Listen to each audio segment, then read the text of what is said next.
Lawsome, the podcast for law firms. Powered by Consult Webs. Welcome back to Lawsome, the only podcast for law firms that takes you seriously.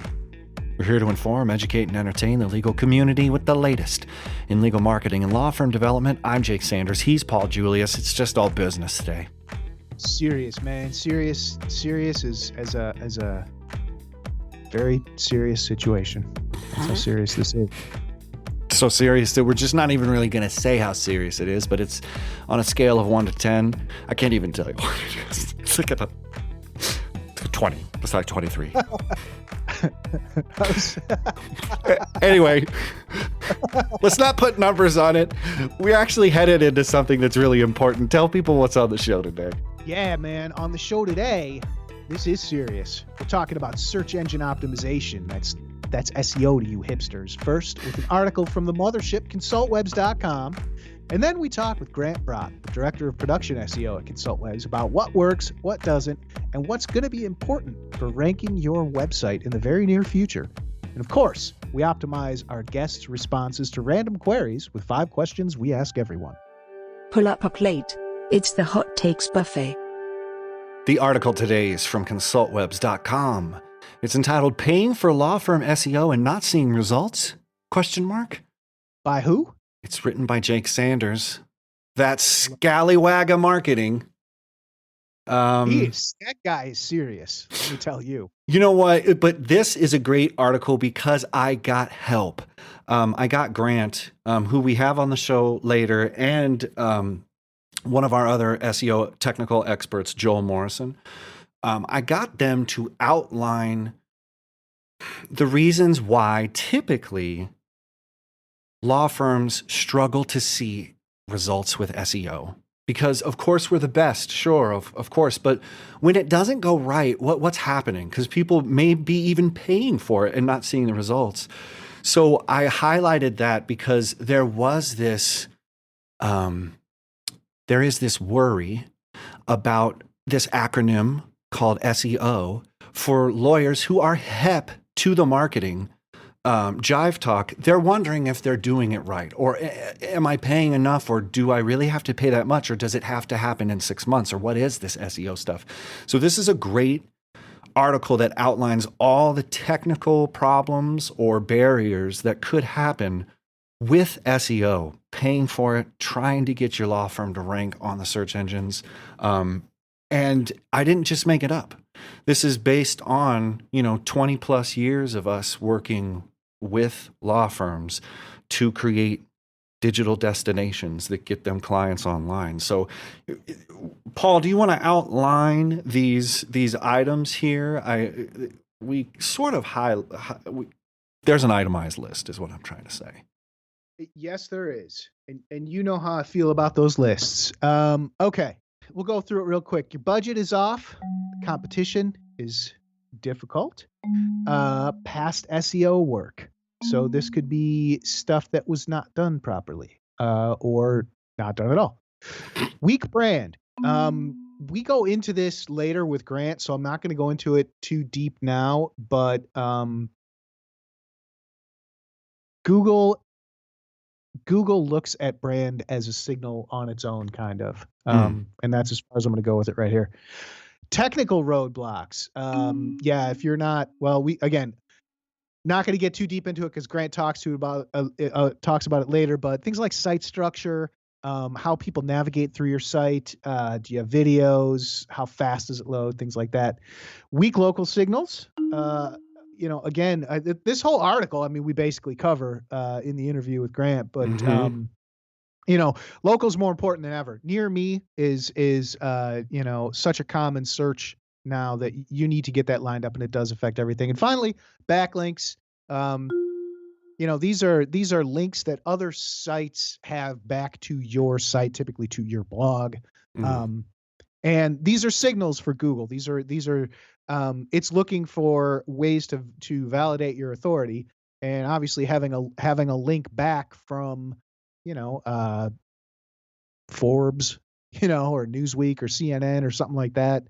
There's lots of places you can get backlinks from Pull up that a plate. are valuable. It's the Hot Takes Buffet. Authority So you need to get some backlinks. But And Paul, it just ask really quick, if you just get a bunch of links just from like laugh.com or whatever, who cares? Is that the way to go anymore? Like, because links are really important, just go get a bunch of links. I mean, I'm taking just a little bit of a side street here. But to speak to the lawyers who are just like, I just got to get links. Is that as simple as SEO is? Just to you, just sort of offhand. What do you think? no, I mean, Darn it. well, there's kind of two things about backlinks, two purposes, and Google, they will keep saying, oh, we don't value them as much, or it's just one factor or something. My personal experience is they value them quite high, Mm-hmm. and with good reason. I mean, this is ways to, like I said, validate your authority. If you have other high value sites linking back to you, that's a pretty clear indication that, this is legit. So, But what about volume then? Value, sure. value, We're sure. National Geographic links to our site. Great. But what about just a whole bunch of linkydinks.com, .uk, .dinkity-dink? So something to keep in mind is that Google, you're going to have a hard time outsmarting them. So just getting a big pile, just throwing volume at them, they know what you're doing. So I wouldn't think that you're going to like try and sneak someone by them just by getting, it was super cheap to get my website listed in this directory. Right. They know it's not super high volume. A link can also be viewed though as one of those branding opportunities. I mean, there's a chance that someone will click that link and they will see your brand, and it will be in relation to something, hopefully, that they were doing with regards to a legal services search, right? Mhm. So, looking at something on, laugh.com or, Cheeseburger or something like that, Just an example. it may have some kind of technical value, but as far as like context and some sort of link in your chain to more clients or something like that, I don't see a lot of value there, and in fact, it's probably more harmful than just not. I mean, that's honestly, you're better off if you don't know what it's going to do. Don't do it. Just don't. I mean, that's one thing I will say that I learned from my time on the SEO team is that it is far easier, albeit not cheaper, but far easier to do things the right way from the start than it is to try and undo something that was done incorrectly. It always takes more time, more money to get out of those. You get 60 backlinks from, some random site or random sites, or you go on Fiverr and find someone who's going to, use whatever automation tool they can to, spray your link all over the internet. You're going to have a really hard time peeling all that stuff off there. Well, and I think it's important that that there's these thoughts and there's options, but undoing them is going to take more effort than doing it right. Is that sort of your takeaway here? Well, and also knowing what's right in the first place, because 5 years ago, volume, or maybe 7 years ago, you may have gotten away with it, right? And it was a thing, and then 6 months later, Google comes out and they're always coming out. They have a spam team. Well, and so they know what they're doing. You bring a good point, and then we can just put a cap on this, and then go to the episode, and then go to the interview with Grant, because he explains all this: how to get your budget right, how to understand the competition, how to clean up your past SEO work, how to work strengthening your brand, overcoming technical roadblocks, strengthening your local signals, making sure you get quality backlinks. It can only happen with expert help. And so, I'll end here with the closing paragraph, but it says, sure, there were over 3,000 updates to the Google algorithm last year. Yes, obtaining backlinks from trusted publishing sites can take time. And of course, creating great content that helps your law firm grow and expand online is a labor of love. However, SEO and digital marketing for lawyers is something we've been practicing for over 20 years, and we're proud of our expertise and accomplishments. Hopefully, the information coming to you today will help you get your law firm back on track and seeing results with your SEO. Because coming up, it's Grant, it's Paul, it's Jake, it's a ConsultWebs trifecta. Just talking about digital marketing, talking about SEO, and it's all coming up on Lawsome right now. Let's go. Lawsome continues. But first, a word from our sponsor.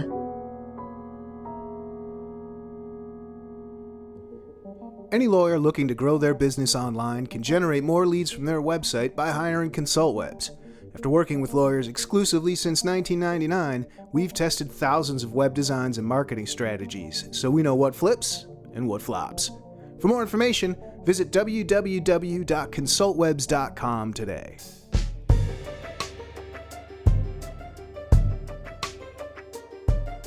And now, a Lawsome interview.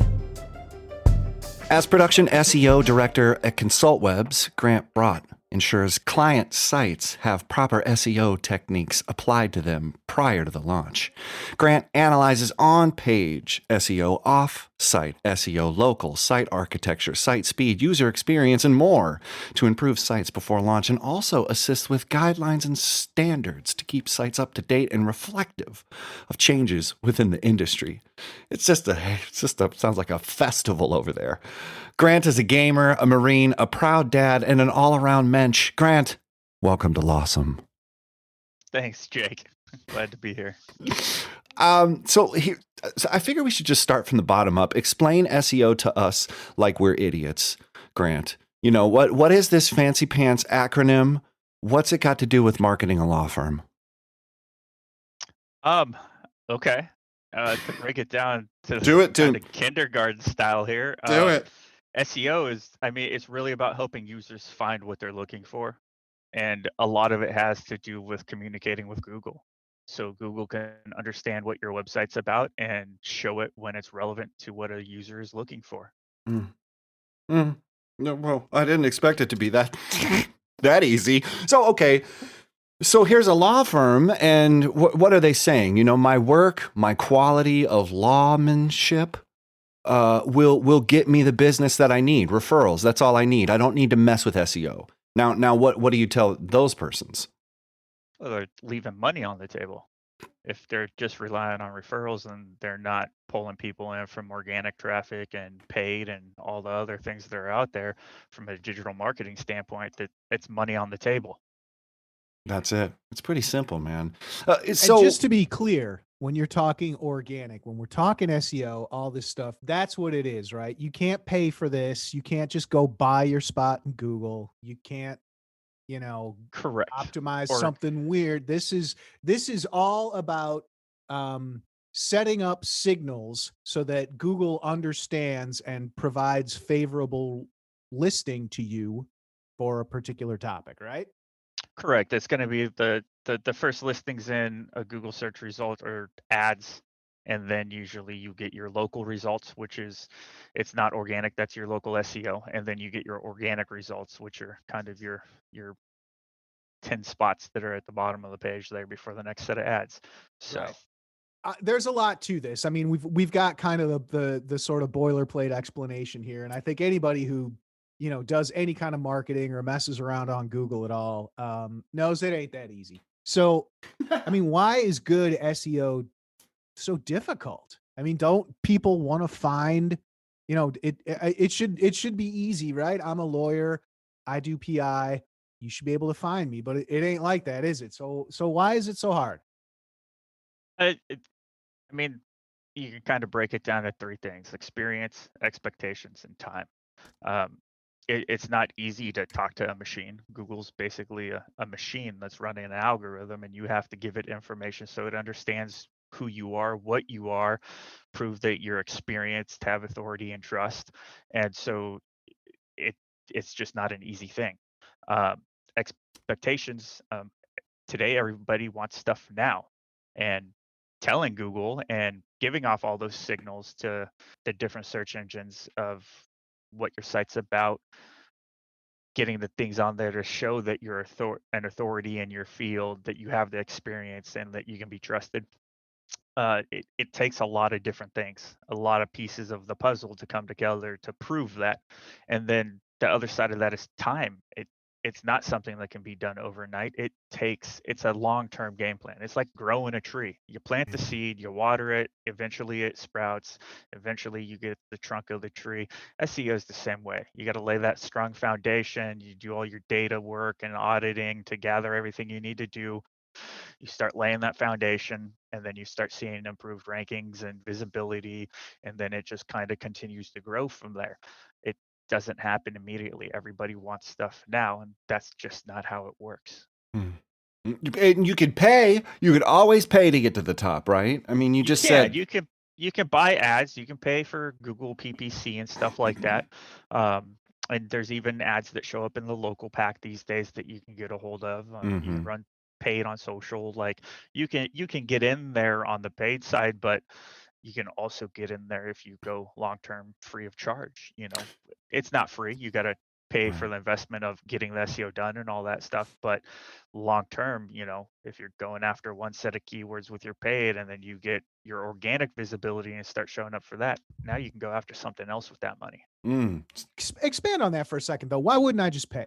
I mean, what if SEO is hard?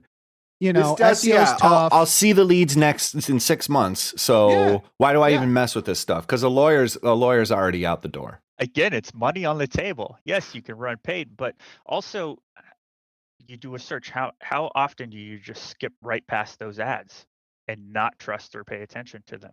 Anybody can pay to have their listing or ad or whatever show up. Is it trustworthy? Do you trust what is there? A lot of people scroll right past that. Does it work? Yeah. It's a volume game. The more ads you show up, eventually somebody's going to click there that's got a case that you want to take as a law firm and represent and help out. But a lot of it might just be junk. And so it's a balancing act. Like you shouldn't do one or the, you should do it all. You should be running paid. You should be doing organic. You should be focusing on local SEO. You should be doing social media. It's not one or the other. It's a unified set of things that you're doing there to get it. Because if you're in the ad and you're in the local pack and you're in organic, people see that and they're like, oh, hey, this guy's here. He's here. Oh, let's call him. He's everywhere. Apparently, he knows what he's doing. Well, and it's interesting because it smacks of, if the digital economy reflects what is, the outward reality, these seem like billboards and TVs and mass media. So what you just said, if you're here, you're there, you're everywhere. On digital, that is that brand awareness that you could probably pay to get, but it doesn't confer trust. I think when you're that prominent online, there's a bit more trustworthiness that are related to that. So it's really amazing that the ads don't confer trust. I just wrote that down, and organic does. I mean, do you see that in the way that people react with search engine result pages? Do people tend to favor the ads over the organic, or the organic over the ads? Is there? It's the reviews. You scroll down, you're searching for, you search for car accident lawyer in your search result, and you get your ads and stuff, and now you can get Google screened ads up there too, which is a totally new kind of thing for certain law firm practice areas and stuff. So Google's screened these people, and now you can see their star ratings up there. But again, that's a paid thing. It even says sponsored next to it. But then you scroll down, you've got your normal Google ads, and then you get your map results in there. You've got your customer reviews. It's online word of mouth. So reviews are other people saying how this business is. Everybody goes there and reads that these days, and that goes back to that branding and that trust and that expertise and authority, because it's not the firm saying it, it's their clients saying it. And that's why, then you come to their website and you're like, oh, hey, what are their clients saying? Maybe there's video testimonials, or they've got other testimonials on their site that they're going to go look at. All that plays back to the importance of branding and customer service and just good business. So it's a okay, go ahead, Paul. No, you go. Well, no, I'm just thinking it's a nice hybrid of. I think a lot of people want to enact a marketing campaign that they don't have to keep engaging with.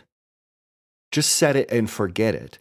SEO is sort of like that, but when you're talking about the way that it shows up on search engines, to be optimized, you actually do need to be pushing content out and then engaging with it and then promoting it and hoping that your clients get that word of mouth. Because just like you were relying on word of mouth referrals before, like at the top of the show, we were saying, I just get all my business from referrals. These are the new referrals, like reviews. Like, is that a fair Yeah. translation? Like it's not a hands-off thing these days. Like the firm, a business has to be involved. You have to ask your clients for reviews. You have to get that feedback. You have to answer questions. If somebody comes to your Google listing and they ask a question on there, that's a feature on there. People can go in there and type in a question, ask you a question, and you can answer it on your listing. And then there's Google Posts. You know, you can post updates and stuff and events and things that are going on at your business. And, you know, so for a law firm, yeah, you've got to be engaged to a certain level. I can't go get you your reviews because I'm not talking to your clients. So, I mean, that's where that comes in. Like that is your referral. That's your online referral. Love is it. the Google reviews and then Avo reviews and other sites that have reviews. So I mean, I do want to talk about branding. We do want to get to your, local listings and stuff like that. I think that's pretty important. But just, you know, if you could break it down, we're talking getting a page ranked, right? And we want, if you're on page 2, page 3, that effectively doesn't exist. I think the last time I checked, the number one organic listing got something like 38% of the traffic, and it fell off pretty dramatically after like spot number 5. So what specific? I mean, without getting into every single trick and tactic and breaking it down into a long list of tasks and whatnot. I mean, what do you got to do? Like, what are you saying? Like, so I have to do keyword research, and then I have to set up some architecture on my page, and it has to fit into the architecture of my site. Like, what, just let people know a little bit here, like what kind of steps, like if I came to you and said, hey, Grant, I want to rank for the keyword, personal injury lawyer, Chicago.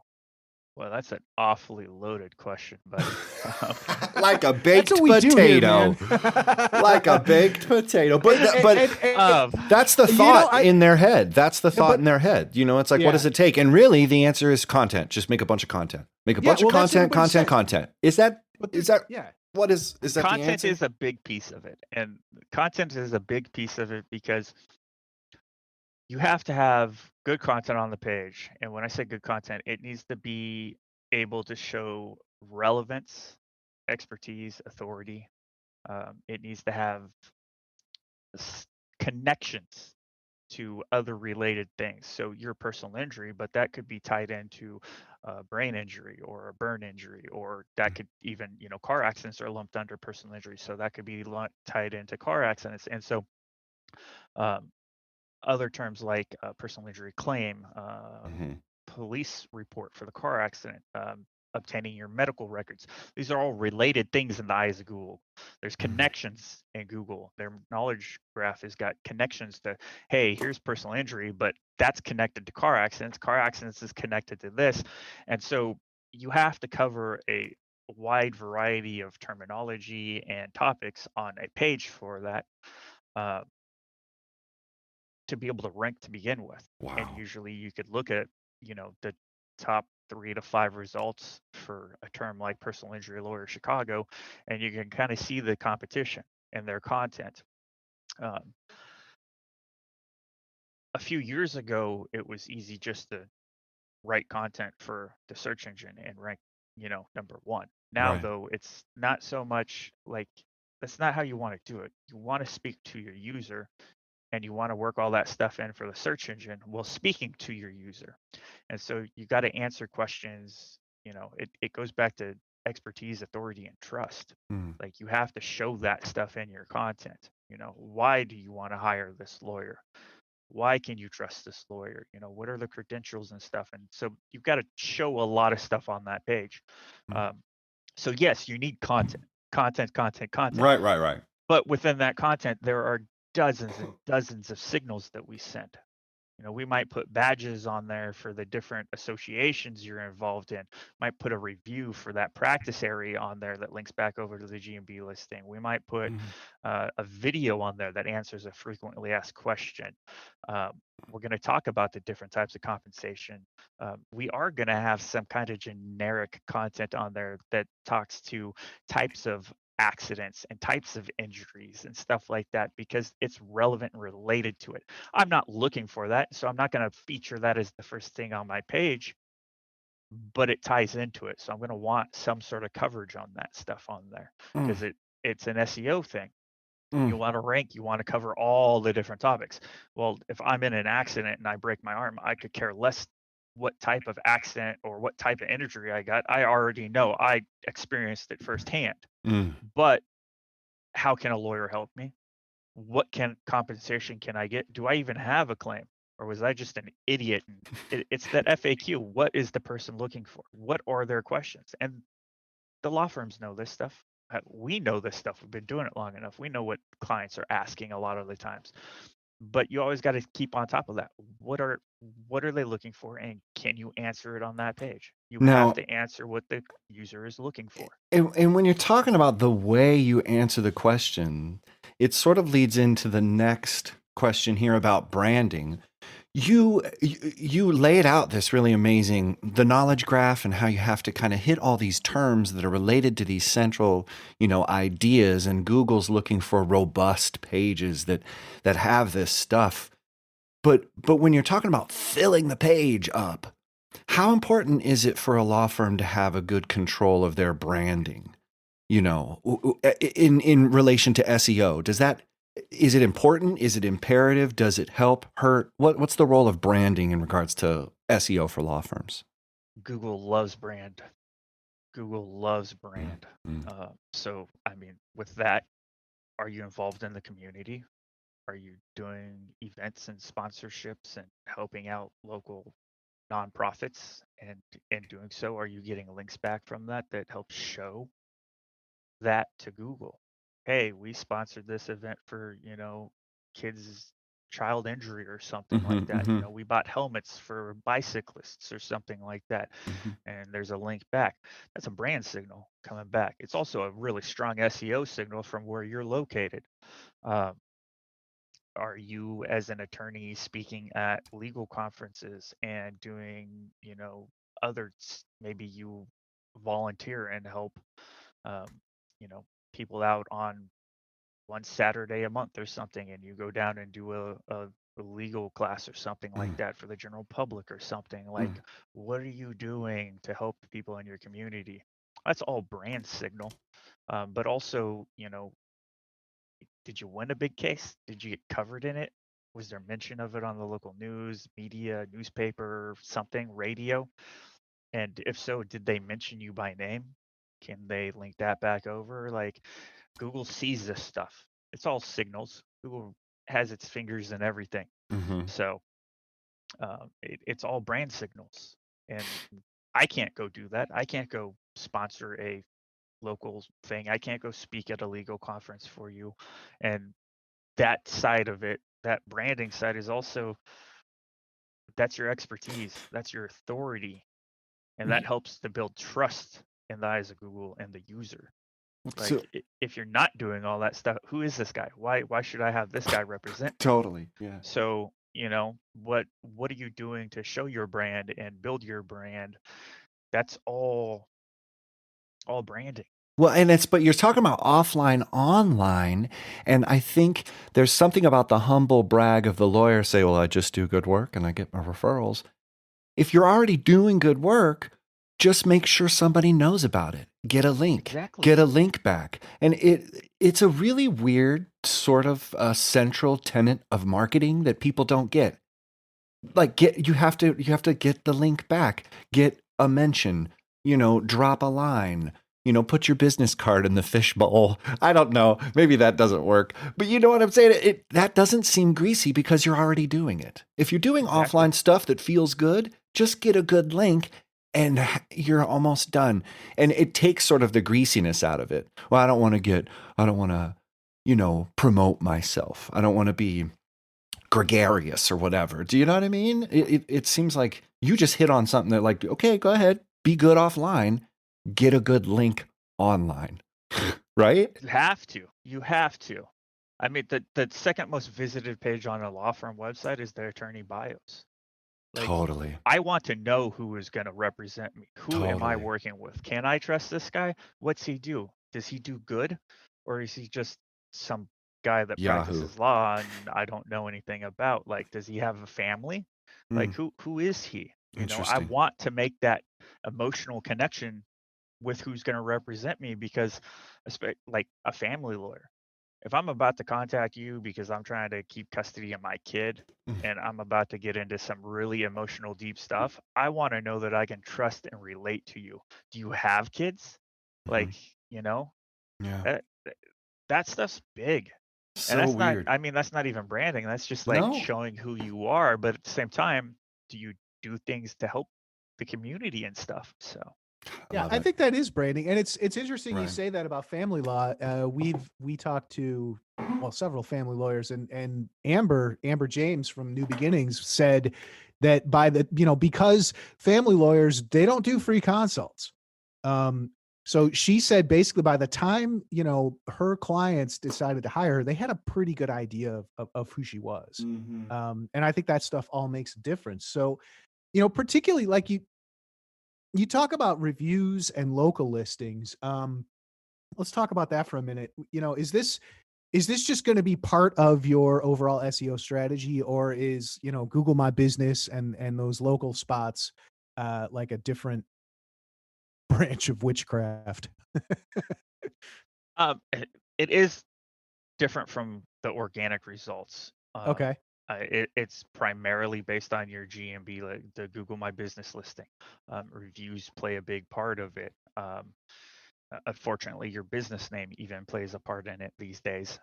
We're hoping Google changes that shortly here. There's a lot of spam with that, man. There really is a lot of spam. I just saw one where there's about 200 listings that are all spam, fake business listings for one location that we're about to do a massive report on. But it is different. It's a different set of parameters and stuff to show up there and rank there. There is overlap though. Organic, the content on the page that your GMB listing links to and the relevance there. So again, organic is very content heavy. GMB also has a piece of content aspect to it. Links impact both. So there is overlap, but the big difference there is the GMB listing and the reviews. So what do you got to do to organize? Like, how do you optimize a listing? Like I remember back in the day when I had my hands in this a little bit more, it was like, make sure you're using the same phone number everywhere. I mean, is it just like technical stuff, or is there something you can do to move the needle with your Google My Business listing? Google reviews. I mean, if you've got one review and your competition's all got 20, 30, 40, 50, 100 reviews, you better start moving on your reviews, because at the end of the day, from the technical side, we can get you to show up and potentially show up in the 3-pack without a lot of reviews. But if you've got one review and the other 2 people showing up there have 50, 60 reviews, I'm not clicking your listing. Just by default, I'm going to contact those other 2 first before I get to you. So if I've not signed with one of the other 2 already, then you're going to get a shot at me. So there's that click-through aspect of it of, well, this guy's only got one review. I'm not even going to look at that listing yet. And so that plays a huge role in your Google listing. Makes sense. I mean, if you think about it, if you're going to buy something off Amazon and one of them has 2 reviews and one of them has 2,000 reviews. Oh, it's no question. You know what I mean? Yep. Well, so let's talk about stuff that is new. You talked about Google Screen. There's a couple new like service ad stuff that's happening on the search engine result pages for Google. Besides that, are there any like tools or tactics in search engine optimization that have emerged in the last 6 months that have shown promise that aren't some spammy stuff? Grant, don't give us some spammy stuff. A big thing we've seen are the GMB attributes, especially with COVID and the whole pandemic thing. And Talk about that. What's that? You're able to mark your listing, like, is your location wheelchair? Does it have a wheelchair accessible entrance, a wheelchair accessible elevator, wheelchair accessible restroom? Is it veteran? Is it a veteran-led business? Is it a woman-led business? They added, is it a Black-owned business? Interesting. Does it have a restroom? Does it have a unisex restroom? Are appointments required? Is a mask required? That's an attribute you can tag your listing with now, mask required. Staff get temperature checks. Staff wear masks. Temperature checks required. LGBTQ friendly online appointments, on-site services. Some of those have been around. The appointment stuff, mask stuff, temperature stuff is all new. The online appointments and on-site services are also new attributes that you can tag your listing with. These are all very new. So keeping an eye on your attributes and making sure that the things that apply to you are marked on there is, I think, something a lot of people are missing out on right now. Wow. And that's an actionable thing. Like, log in, scroll down, click the attributes, go through the lists, check everything that applies to you. Quick, small, easy little addition you can do for your GMB listing, and it could potentially help you stand out a little bit from others. Like, if I'm looking for somebody I can do an online appointment with because I don't want to come into your office right now, if I'm clicking through listings and looking around and I see somebody else has got online appointments, well, there you go. One word of caution. Making edits to your GMB listing and adding all the attributes and stuff. Like, if you go in and you only update your attributes, great. But if you went in and you're like, oh, I'm going to edit my description. Oh, hey, this is not the right suite number or something. I'm going to edit that too. Try not to make a ton of changes to your GMB listing. It can trigger an automatic suspension. We've seen numerous clients listings get suspended just because they went in and did a bunch of updates to their GMB listing. And when that happens, we have to submit a reconsideration request, but those aren't going to get approved likely unless you have proper photography. So you need to have pictures of the signage and your front desk with signage, your reception desk or whatever, the building signage and stuff like that. If you have those on there, we resubmit it and like, look, this is a legit location, all this stuff. But right now we're seeing a slew of the automatic suspensions for just doing updates to the listing. It's kind of touchy and delicate at times, and it comes in waves. And right now is one of those waves. This month period has kind of been, oh, there's another listing suspended. What happened? Oh, we updated 2 things on there. Really? Weird. All right. Reconsideration request. And the problem is there's such a backlog because of that it could take a couple of weeks before that gets fixed. Okay. So usually it's not a hard suspension, so your listing's still going to show up and stuff. You just can't publish changes and updates until it gets unsuspended. Well then, okay, fine. So, so there's a whole bunch of stuff we've covered. If there's one thing that our listeners can start doing today, right now, that would improve their law firm's SEO, what do you think it would be? Google reviews. And if you have Google reviews, be active on there. Answer the questions that people are asking. Post to your GMB listing. Keep your profile active. Keep it up to date. This stuff is changing. I mean, some of these things weren't here 2 weeks ago. Some of them attributes. So stay on top of it. Totally. Keep your listing active and up to date. Easy. That's actionable right now. Flip side of that, what's one thing they should stop doing or never do in the first place? Don't buy reviews. Don't buy them. Buy No low spamming. quality links. Oh, Yes. man. Avoid the spam. Okay, here Google will is catch that you. Somebody a like me will come along and see that Somebody like me. and put a big list together and report that to Google. And you went and bought 100 Google reviews, and then tomorrow they're gone. Can I ask how common that is? It's not. It's hard It to do isn't. that. I mentioned earlier we found a location with upwards of 200 fake GMB listings. That is more common, and that is something we do put submissions together for and report. And Oh, wow. don't do that. Do not go create a fake location because you're gonna get, leads and stuff. Yeah, it might work, but I'm gonna go report it. And if you're relying on that for business and it disappears in a week, and you just lost 200 business listings and the source of your leads, whatever vendor is doing that for you, you're going to be really pissed off at them. But at the end of the day, you okayed them to do the work they're doing. And so if they're a spammy organization, then, you're getting what you pay for. Yeah. Well, and you know what? We see it on Twitter all the time, just with some of the other, SEO types we're friendly with they post screenshots of it. And what we're talking about here is it says, the listing on the local pack, it'll say like Chicago injury lawyer. Like that's what they've named it. And it's the same thing, injury lawyer, Chicago, blah, blah, blah. Seriously. Like you can smell it a mile away. And I think Google's Grant, do you think Google's getting a little more hip to that as well? Or is it still kind of the Wild West there? I think it's still kind of the Wild West there. They keep saying there's improvements and stuff, but I mean, I've got 2 examples in California alone where 2 different law firms have got hundreds of fake listings set up. And there's no way they've got 200 different office locations.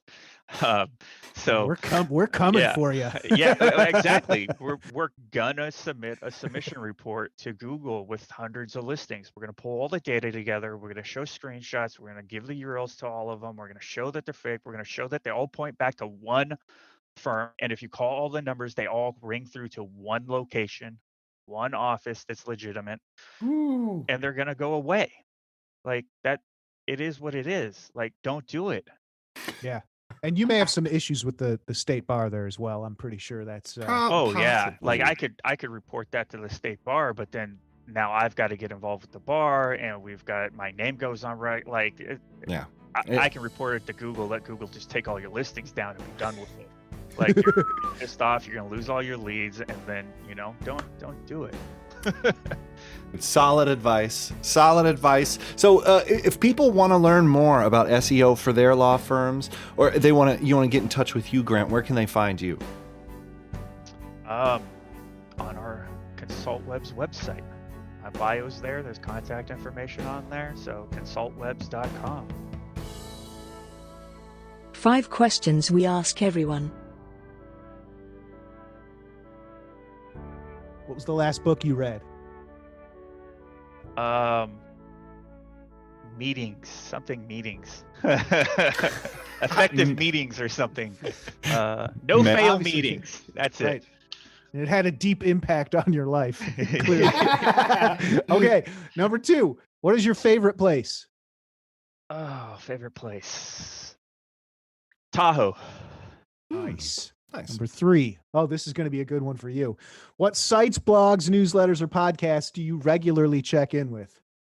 SEM Rush, Moz, newsletters. Marie Haynes' newsletter is great. It's very technical, detailed, but it's an amazing newsletter. Nice. Number 4. If you were stranded on a desert island and could only pick one condiment to take with you, what would it be? A condiment. Oh, can't we do food? Bacon? I mean, bacon. I think bacon. I think we'll accept garnish. Bacon. It's a garnish. Yeah. It's a garnish. There we go. Bacon. Yeah, sure. Nice. Excellent. Okay, last one. After a long day or long week at work, how do you relax and unwind? Oh, play video games. Yeah. Blow stuff up and shoot things. For show notes, links, and info, go to thelawsonpodcast.com or follow us on Twitter or Facebook. Be sure to leave us a review and rating in iTunes or wherever you find the you listen to. Until next week, stay lawsome.